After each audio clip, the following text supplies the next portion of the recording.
Also ich könnte heute einen Knopf drücken und alles aufhören und ich würde mit diesem Geld den Rest meines Lebens gut klarkommen. Aber ich arbeite immer noch für Geld, weil Geld ist für mich eine Kennzahl. Das ist wie ein Spiel.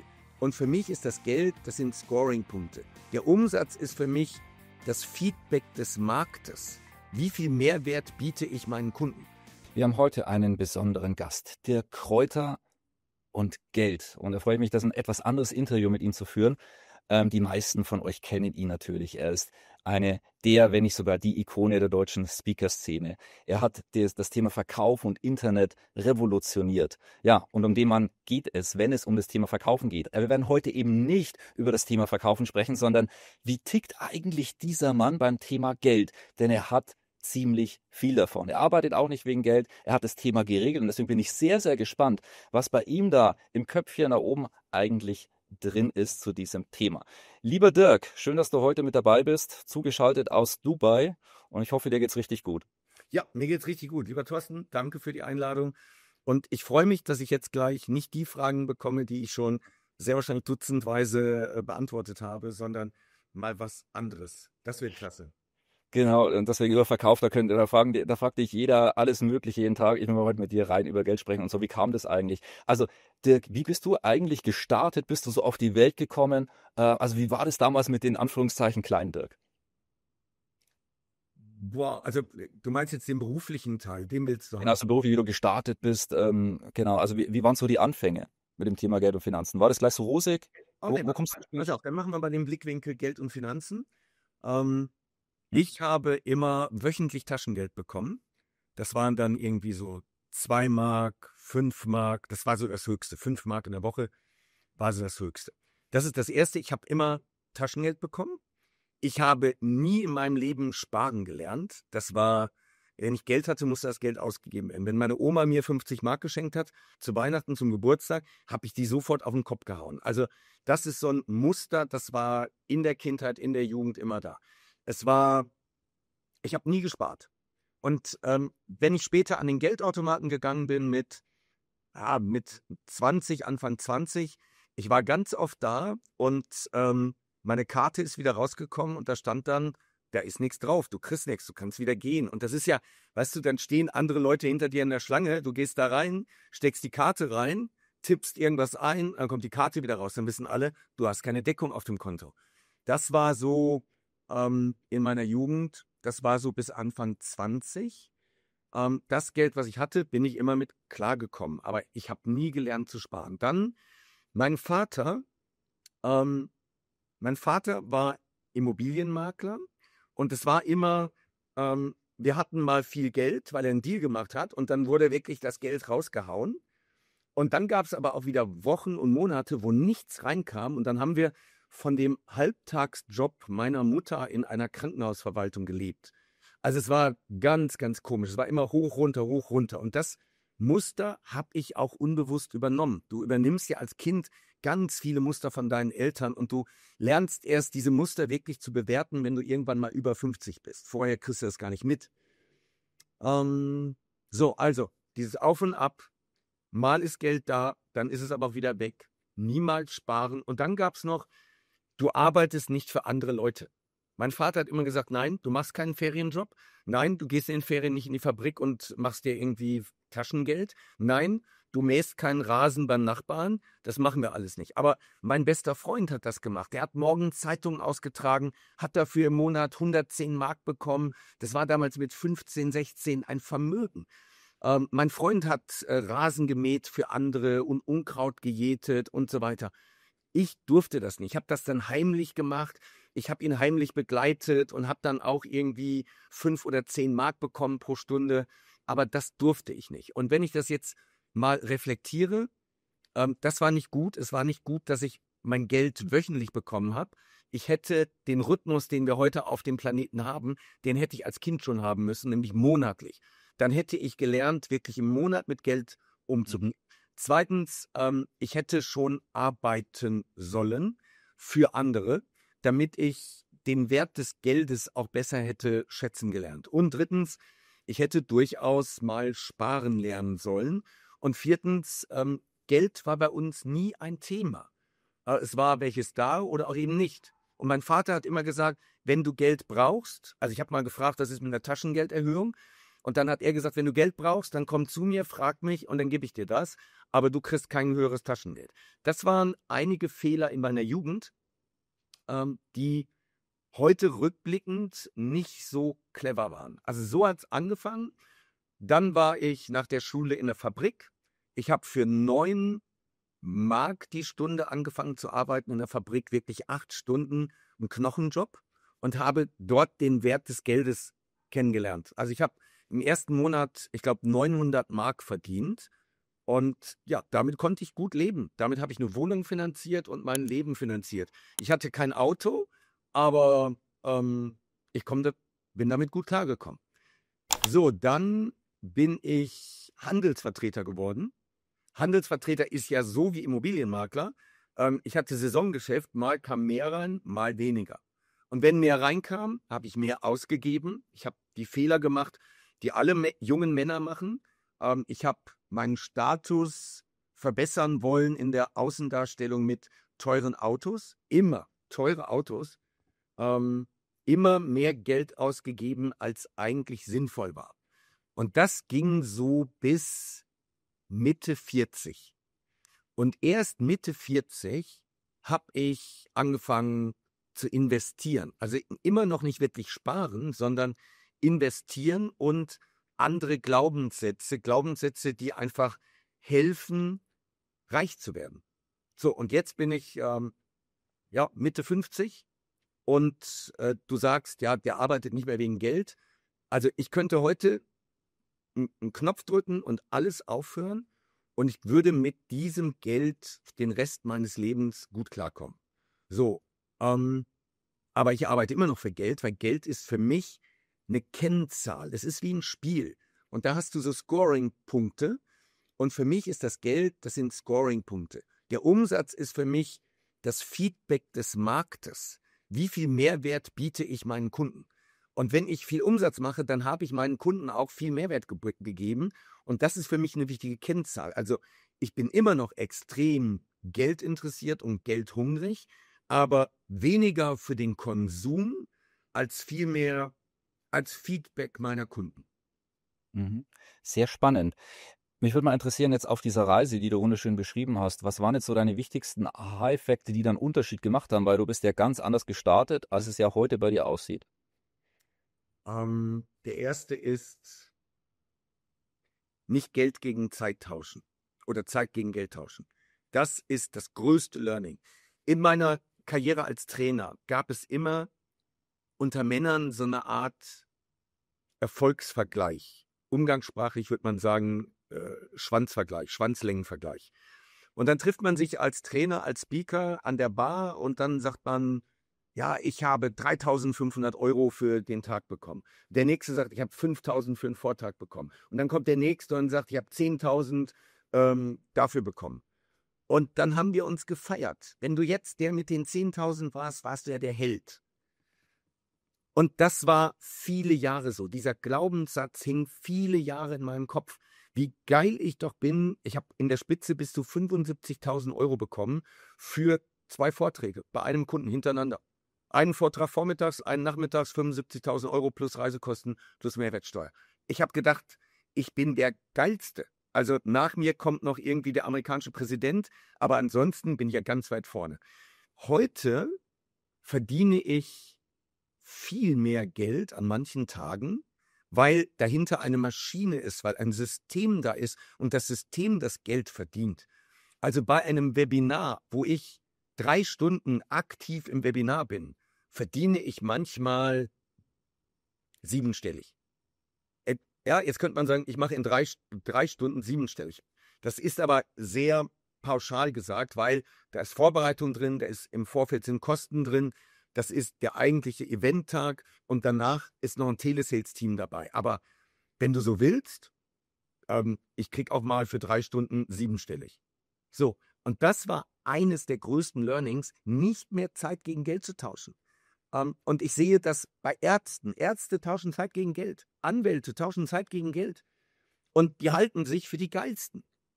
Aber am Ende ist es wirklich der Unternehmer und der Investor. Diese beiden Kategorien, das sind die, die das größte Rad drehen. Und dafür habe ich aber Jahrzehnte gebraucht. Und das ist das zweite Learning, einer der größten Fehler ist, dass ich immer in meiner Blase drin war. Ich war immer in der Blase der Trainer, Speaker und Coaches und habe dort die Glaubenssätze der vermeintlich Erfolgreichsten übernommen. Und die waren falsch. Die sind einfach falsch.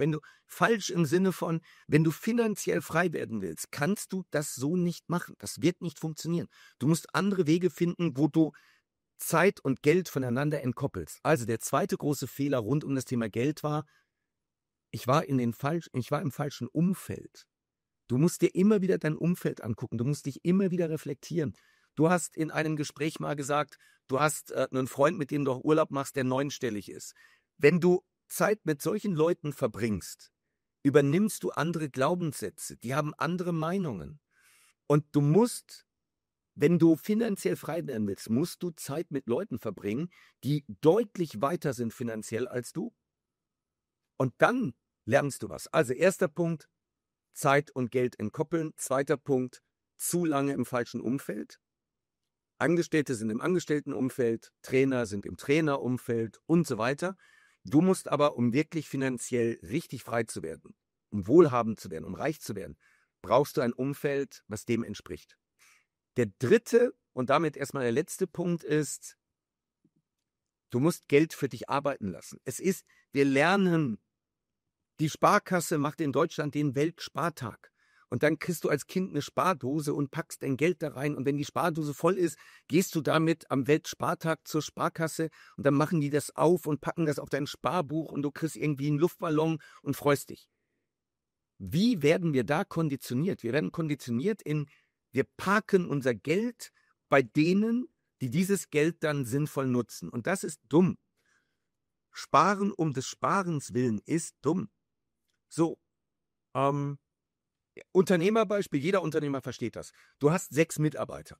Die kommen morgens um 8 ins Büro. Dann sagst du, ihr geht jetzt mal in die Küche. Setzt euch in die Küche, habt eine gute Zeit, spielt Karten, spielt mit eurem Handy, ich hole euch nachher raus. Jetzt kommst du abends um 17:30 Uhr und sagst, hey Leute, ihr habt Feierabend, wir sehen uns morgen wieder. Die waren den ganzen Tag in der Küche und haben mit dem Handy gespielt und dummes Zeug geredet. Sie waren nicht produktiv. Würde ein Unternehmer das machen? Natürlich nicht. Ich bezahle die Leute. Die sollen produktiv sein. Die sollen mein Kapital mehren. Okay. Also das Learning ist, du musst deine Leute arbeiten lassen, dass sie produktiv sind, dass sie aus ihrem Gehalt für dich einen Mehrwert erwirtschaften. So funktioniert Unternehmertum. Und das überträgst du auf Kapitalanlage. Du lässt das Geld nicht irgendwo liegen. Also ich habe auch ein bisschen Geld in physischen Edelmetallen. Ja, das ist aber für mich, damit ich mich wohlfühle und damit ich so eine Art Fluchtwährung habe. Wenn irgendwas schief läuft, dann packe ich das, fliege irgendwo hin und kann 5 Jahre warten mit dem Geld, bis das sich alles wieder beruhigt hat. Und dann kann ich weitersehen. So, das ist nur dafür da, dass ich ein gutes Gefühl habe. Aber ansonsten arbeitet mein Geld. Mein Geld steckt beispielsweise in Immobilien und arbeitet dort, weil Immobilien in Dubai einen extremen Wertzuwachs haben und gleichzeitig, wenn ich sie vermietet habe, auch noch Miete erwirtschaften. Das Geld arbeitet für mich. Und das ist das dritte große Learning. Nicht Zeit gegen Geld, dein Umfeld hinterfragen und das Geld muss für dich arbeiten. Ja, hochspannende Punkte dort mit dabei. Ich würde da gerne auch, also ich kann es genauso bestätigen, weil das Geld hat einfach seine Regeln, wenn man denen folgt. Da macht es einen gewaltigen Unterschied. Das heißt auch mit Communities, mit like-minded people, wo man eben auch über das Thema Geld und Finanzen sprechen kann und auch so mit starten, sei es auch, ich möchte an der Stelle auch deinen sehr, sehr bekannten Podcast erwähnen, weil dann verbringe ich ja quasi auch Zeit mit dir und lerne von jemandem, der dieses Thema gemastert hat und da auch an der Stelle erwähnt, das Thema Verkaufen, eine der wichtigsten Fähigkeiten überhaupt, auch wenn wir jetzt heute nicht direkt darüber sprechen, aber ganz, ganz wichtig, kann man einiges ja von dir lernen. Dann das Thema Zeit gegen Geld, das bedeutet ja, dass man sich wirklich mal hinsetzt und einfach sich wirklich über dieses Thema Gedanken macht. Und dann eben auch, da muss man was umstellen. Das ist unangenehm am Anfang, weil man ja darauf konditioniert war. Und es ist ja angenehm. Wir wissen ja, wie das ist und es funktioniert und es läuft ja irgendwie einigermaßen. Aber man kommt halt nicht wirklich voran. Und es hat mich übrigens an meine persönliche Finanzausbildung in der Schule erinnert. Das war der jährliche Sparkassentag. Da bin ich dann mit meiner orangenen Sparbüchse und dann mit dem umgekehrten S-Zeichen dann immer reingegangen und habe dann irgendwie, das war damals noch ein paar D-Mark, habe ich dann immer ganz stolz eingezahlt im Sparbuch und dann wurde das aktualisiert. Das war auch meine persönliche Geld- und Finanzausbildung und das Wirkliche hat er dann erst so circa 15 Jahre später wirklich losgelegt. Ja, und das Ergebnis und dass wir es weitergeben. Also von dem her kann ich wirklich sagen, wenn du auch das Gefühl hast, bei uns beiden, das macht Sinn, dann lerne davon, weil wir halt einfach gerne auch unser Know-how ja weitergeben. Super, jetzt würde ich gerne so auch in diese Richtung gehen. Ja. Lass mich kurz 2 Sachen ergänzen. Mhm. Umfeld ist nicht immer die Leute, mit denen du die Zeit verbringst. Mein Beispiel mit, du machst Urlaub mit dem Mann, der neunstellig ist. Das haben die meisten. Die meisten denken, das ist Umfeld. Aber wenn ich den richtigen Podcast lange höre, wenn ich immer dein Freitagsvideo gucke, verbringe ich auch Zeit, dann bist du auch Teil meines Umfeldes. Das sehen die meisten nicht. Du kannst auch digital, remote ein Umfeld haben mit den richtigen Leuten. Und der zweite Hinweis, das Thema Verkaufen. Die meisten stehen beim Thema Verkaufen komplett auf der Bremse. Und jetzt ein paar Beispiele, die Thorsten Wittmann Community-Teilnehmer wirklich verstehen. Ich will eine Immobilie haben. Ich muss mich verkaufen, dass ich die kriege. Ich will die Immobilie zu einem günstigen Preis haben. Ich muss mich verkaufen, dass der mir die zu dem Preis gibt. Ich will eine Finanzierung bei der Bank haben. In Deutschland irgendwie 110%. Ich muss mich bei der Bank verkaufen. Ich will die Immobilie vermieten. Ich muss den hohen Mietpreis an einen Mieter verkaufen. Ich will die Immobilie später mit Gewinn auf dem Markt wieder veräußern. Ich muss die Immobilie verkaufen. Das sind jetzt 5 Beispiele. Wir machen das permanent. Und die meisten denken aber, ja, verkaufen, das brauche ich nicht. Doch, brauchst du. Wer verkaufen kann, das ist die wichtigste Botschaft, wer verkaufen kann, wird schneller reich, wird überhaupt reich und wird seine Ziele auf jeden Fall erreichen. Ja, im Prinzip jede menschliche Interaktion hat einen gewissen Verkaufsteil, jede Kommunikation. Und es ist elementar und sich wirklich damit zu beschäftigen. Wenn ich selber gut ausdrücken kann, klar sprechen, in Anführungszeichen, was ich möchte. Also jede Kommunikation hat irgendwie eine Intention dahinter. Und wenn wir uns einfach nur verkaufen, dass wir einfach ein angenehmer Mensch sind, mit dem es sich lohnt, Zeit zu verbringen, sei es auch mit Freundschaften, ist auch ein Verkauf immer wieder aufs Neue, ey, ich bin ein cooler Typ, genau, wir sollte man Zeit verbringen, ja. Okay, sehr spannend. Ich würde jetzt noch reingehen, weil wir haben auch sehr, sehr stark das Thema Geldanlage und Investment. Jetzt hast du schon ein paar Brocken dort genannt, jetzt Edelmetalle und Dubai Immobilien. Also was macht Dirk Kräuter eigentlich mit seinem Geld und wo investiert er? Erstmal habe ich viele, viele Jahre mein Geld immer in den Firmen gelassen. Und ich habe immer wieder reinvestiert und damit den Erfolg meiner Firmen gehebelt. Ich habe wenig rausgenommen für den Konsum. Also zumindest, wenn ich mir so die letzten 15 Jahre angucke. Auch ein Glaubenssatz. Der Glaubenssatz ist, finanzieller Wohlstand ist verzögerte Wunscherfüllung. Also dieser Satz hat eine Riesentiefe, den habe ich irgendwann mal gehört. Finanzieller Wohlstand ist verzögerte Wunscherfüllung. Ich kenne viele Menschen, die sind einfach pleite, weil sie im Schaufenster irgendeine Chanel-Tasche sehen und die unbedingt sofort haben wollen. Und dann gibt es diesen Spontankauf und die Kreditkarte wird überzogen und sie sind im Grunde genommen finanziell immer in Rückenlage. Sie sind immer defensiv unterwegs. Und das zu lernen, egal ob es eine Tasche ist, ob es ein Urlaub ist, ob es Klamotten sind, ob es ein Auto ist. Finanzieller Wohlstand hat damit zu tun, dass du erstmal eine verzögerte Wunscherfüllung hast. Und das geht mir auch so. Ich kaufe selten für mich irgendwas spontan. Sehr, sehr selten. Es gibt Sachen, wo ich ein halbes Jahr oder ein Jahr mir überlege, ob ich sie kaufe oder nicht kaufe. Ja, okay. Wo investiere? Also das erste war immer in die Firma. Immer in die Firma. Zum Beispiel haben wir in den letzten 3 Jahren über 10 Millionen Euro bei Google und Meta ausgegeben für Online-Werbung. Wir haben aber einen Faktor 18 bei der Refinanzierung. Für einen Werbeeuro bekommen wir 18 Euro Umsatz wieder rein. Und dadurch rechnet sich das bei uns. Ne? Also wenn ich 10 Millionen ausgebe in 3 Jahren, dann kommen da mehr als 180 Millionen wieder rein. Das entspricht der Tatsache. Das ist so. Okay. Und wenn dann irgendwann das nicht mehr so viel Sinn macht, weil mein Business ist nicht so kapitalintensiv. Das sind Dienstleistungen und da brauche ich nicht so viel Kapital. Es macht auch gar keinen Sinn für mich, irgendwie mit Fremdkapital zu arbeiten, mit Beteiligung oder mir Geld bei der Bank zu holen oder so. Damit hebel ich mein Business nicht. Dann habe ich angefangen, in Immobilien zu investieren, aber eben nur an diesem Ort hier. Ich lebe seit 8 Jahren jetzt, 7 Jahre, seit 7 Jahren in Dubai. Und ich vertraue diesem Ort und ich vertraue den Regierenden hier. Und das ist für mich alles nachvollziehbar, was hier gemacht wird. Und ich bin sicher, dass dieser Ort hier extrem wächst. Also habe ich hier investiert und ich habe hier mit einigen unglaubliche Renditen gemacht. Das macht richtig Spaß. Das ist mein Hauptinvest. Genau, dann Edelmetalle habe ich schon gesagt. Ja, ich habe auch in Fonds investiert, und zwar Start-up-Fonds. Es gibt da in meinem Umfeld jemanden, der sucht die richtigen Start-ups raus weltweit und investiert da rein. Und da ist eben das Prinzip, der investiert in 10, 20 rein mit dem Fonds und davon werden nachher 2 richtig gut und die 2 reißen dann alles raus. Da bin ich langfristig investiert mit einer relativ hohen Summe. Was noch? Aktien? Nicht wirklich, also ein bisschen, aber nicht wirklich. So, Krypto, ja, aber auch nicht wirklich. Ich habe da nicht so viel Ahnung von. Und für mich ist die Immobilie nachvollziehbar. Firmenbeteiligungen habe ich einige. Das ist für mich dann auch wieder nachvollziehbar. Also wenn ich etwas nicht beeinflussen kann, wenn ich etwas nicht verstehe, dann stecke ich da auch kein Geld rein. Aber solange ich es beeinflussen kann, mit beeinflussen kann und das Geschäftsmodell verstehe, dann stecke ich da auch Geld rein. Mhm.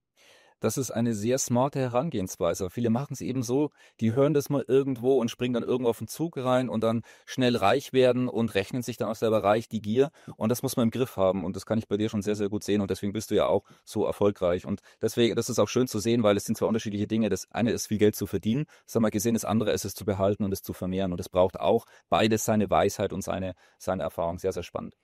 Jetzt haben wir dich ja mit dabei, weil wir haben auch Dubai immer wieder als Thema. Ich finde auch, das ist ein unglaublich faszinierendes Emirat und mit den Vereinigten Arabischen Emiraten ein sehr, sehr spannendes Land ist. Jetzt hast du über Immobilien ja ein bisschen was gesagt. Ich glaube, das passt, aber ich würde interessieren, nämlich auch, wenn wir dich jetzt schon hier mit dabei haben. Das heißt, wie siehst du Dubai in 10 Jahren? In welche Richtung wird das Ganze gehen? Und siehst du dich auch selber dann noch in Dubai? Also wenn du mich, die Frage kommt ganz oft, die Frage ist oft, was wäre denn, wenn es nicht Dubai ist? Ich überlege dann, also ich werd nächste Woche bin ich das erste Mal in Saudi-Arabien. Ich werde eine Rundreise machen und werde mir Saudi-Arabien angucken, weil Saudi-Arabien ist einfach 6-mal größer als Deutschland. Saudi-Arabien hat das reichste Unternehmen der Welt, nämlich Saudi Aramco. Saudi Aramco ist größer als Apple, Facebook, Tesla und Google zusammen. Das wissen aber die wenigsten. Und Saudi wächst gerade extrem. Ich habe irgendwas gehört von einem Wirtschaftswachstum von 4-9%. Wahnsinn. Und wenn eine Wirtschaft so wächst, dann macht das was mit den Menschen. Das ist eine besondere Atmosphäre. Also was wäre die Alternative für mich, für Dirk Kräuter heute? Ich gucke mir mal Saudi an. Ich fand auch mal Miami gut. Das war's. Weiter nach Osten sehe ich nicht. In der asiatischen Kultur gibt es eine sehr hohe Obrigkeitshörigkeit. Das ist überhaupt nicht meins. Die halten sich extrem an Regeln. Das bin ich nicht. Ich mag so ein bisschen Freestyle. Europa ist es für mich definitiv nicht mehr. Europa ist die alte Welt und Europa geht Richtung Sozialismus. Alle. Das ist nicht meins. Also, ich kann mir vorstellen, dass ich in 20 Jahren immer noch hier bin, vielleicht sogar in 30 Jahren. Aber das kommt auf die Lebensphase an. Bevor ich nach Dubai gegangen bin, bin ich in der Karibik gewesen, in der Dominikanischen Republik. Ich war vorher schon 25 Mal in der Karibik. Meine Frau kommt aus der Karibik und ich habe das geliebt. Aber für meine Lebensphase war die Karibik der falsche Ort, weil ich bin hungrig, ich will mehr, ich will wachsen, ich will immer noch wirtschaftlichen Erfolg. Und dann kannst du nicht in die Karibik gehen. Das ist unpraktisch. Die Leute wollen chillen, die wollen Manana. Ja, die wollen nicht Gas geben. Und Dubai ist ein Ort, der wächst. Es gibt eine Agenda 2040. Der Scheich weiß ganz genau, was er hier erreichen will. Und ich glaube daran, weil der Scheich Sheikh Mohammed hat alles erreicht, was er geplant hat. Und alles, was wir hier sehen, hat er erstmal gedacht. Und wenn du heute irgendeinen Werbefilm siehst von einem Bauträger, der dir sagt, das hier wird ein neuer Stadtteil, und du weißt, dieser Stadtteil ist im Moment nur Sand und Gestrüpp, ich glaube denen das. Heute glaube ich denen das. In vielen anderen Ländern würde ich sagen, ihr habt feuchte Träume, aber in Dubai, das System wird immer optimiert. Also so ein paar Beispiele. In der muslimischen Welt ist der Freitag der Sonntag. Und als ich hier hingekommen bin, war freitags alles zu. Und Samstag war der Samstag und Sonntag war der Montag. Und das ist natürlich nicht der Rhythmus, wie er in der westlichen Welt ist. Und jetzt haben die Emirate gesagt, das ist Unsinn, dass wir hier eine Sonderrolle fahren. Wir verlieren damit extrem viel Produktivität. Wir ändern das. Natürlich gibt es immer noch das Freitagsgebet und alle gehen dahin und wir haben ein großes Verkehrschaos 2 Stunden lang. Aber Freitag wird voll gearbeitet. Der Samstag ist der Samstag und der Sonntag ist der Sonntag. Und Montag Attacke. Oder früher war es so, 51% einer Firma gehörte immer einem Emirati. Das haben die aufgelöst. Heute gehört dir 100%. Du kannst dir alles Mögliche gründen und dir gehören 100%. Plus, es ist halt, sie bauen immer mehr Bürokratie ab. Sie denken wie Unternehmer. Und das ist crazy. Und wenn du dann siehst, dass sie das weitestgehend steuerfrei machen. Ja, es gibt eine Mehrwertsteuer auf bestimmte Dinge und ja, es gibt eine also für Kapitalgesellschaften gibt es eine Steuer in der Höhe von 9%. So, aber eigentlich machen sie das hier steuerfrei. Eigentlich brauchen sie die Steuern nicht, weil sie ihren Laden so intelligent managen, dass sie nicht darauf angewiesen sind. Für alle, die keine Ahnung haben, Gas und Öl machen im Emirat Dubai weniger als 2% des Gesamteinkommens aus. Abu Dhabi hat Gas und Öl. Abu Dhabi ist der reichste Ort auf diesem Planeten, aber nicht Dubai. Dubai macht das über Handel. Dubai war schon immer ein Handelsort. Handel, Immobilien, Finanzplatz, Tourismus.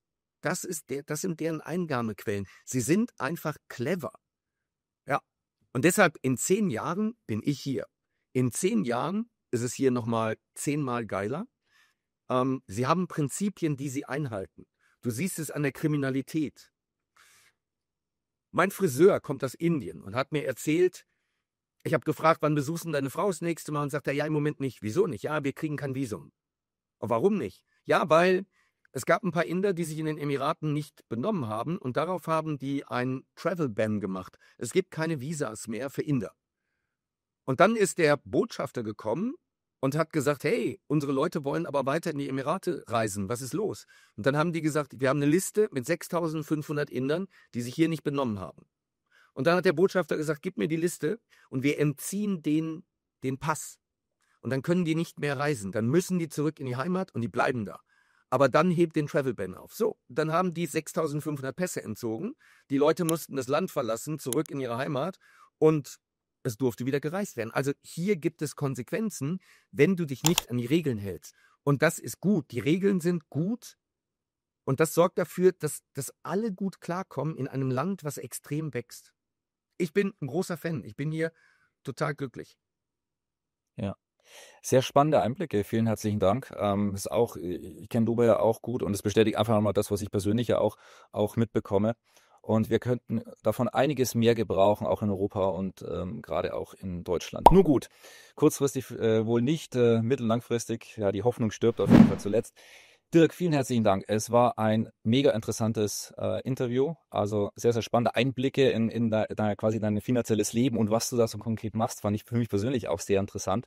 Von dem her wunderbar und für alle Zuschauer jetzt, auch einmal der Podcast von Dirk sei nochmal erwähnt, verlinken wir auch unterhalb von dem Video natürlich. Und auch wenn dir solche Videos gefallen, dann den YouTube-Kanal abonnieren, auch mit dem Glockenzeichen dann, dass du auch die Benachrichtigung erhältst. Ja, und Dirk, vielleicht haben wir dich da auch mal wieder zu Gast, würde mich auf jeden Fall freuen. Und dir alles Gute weiterhin auf deiner finanziellen und natürlich persönlichen Reise genauso. Und ja, wir sehen uns an geeigneter Stelle wieder, würde ich sagen. Thorsten, vielen Dank.